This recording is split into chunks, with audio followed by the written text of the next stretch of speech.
ராமநாதபுரத்தில் தாய் தந்தையுடன் தூங்கிய 6 வயது சிறுமி மறுநாள் கிணற்றில் சடலமாக மீட்கப்பட்ட சம்பவத்தில் அதிர்ச்சி திருப்பம். தாய் மாமனின் மனைவி சொன்ன அதிர வைத்த காரணம். நடந்தது என்ன?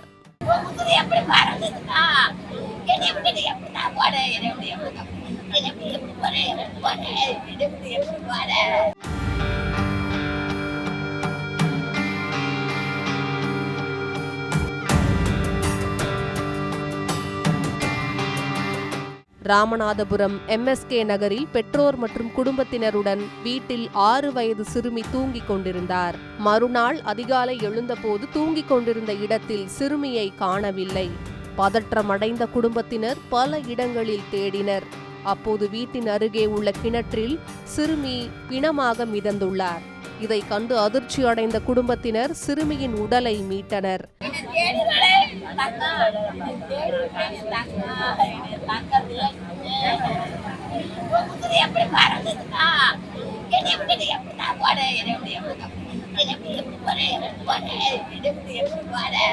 தகவல் அறிந்து சம்பவ இடத்திற்கு வந்த ராமநாதபுரம் போலீசார் வழக்கு பதிவு செய்து தீவிர விசாரணையை தொடங்கினர். வீட்டில் இருந்த குடும்பத்தினரிடம் மேற்கொள்ளப்பட்ட விசாரணை மற்றும் சேகரிக்கப்பட்ட ஆதாரங்களின் அடிப்படையில் சிறுமியின் தாய்மாமனின் மனைவியான 21 வயது சபரிகாவை போலீசார் கைது செய்தனர். முதற்கட்ட விசாரணையில் குடும்பத்தில் ஏற்பட்ட தனிப்பட்ட மனக்கசப்பு மற்றும் பொறாமை காரணமாக நள்ளிரவில் தூங்கிக் கொண்டிருந்த சிறுமியை தூக்கி சென்று கிணற்றில் தள்ளியிருக்கலாம் என போலீசார் சந்தேகிப்பதாக தகவல் வெளியாகியுள்ளது.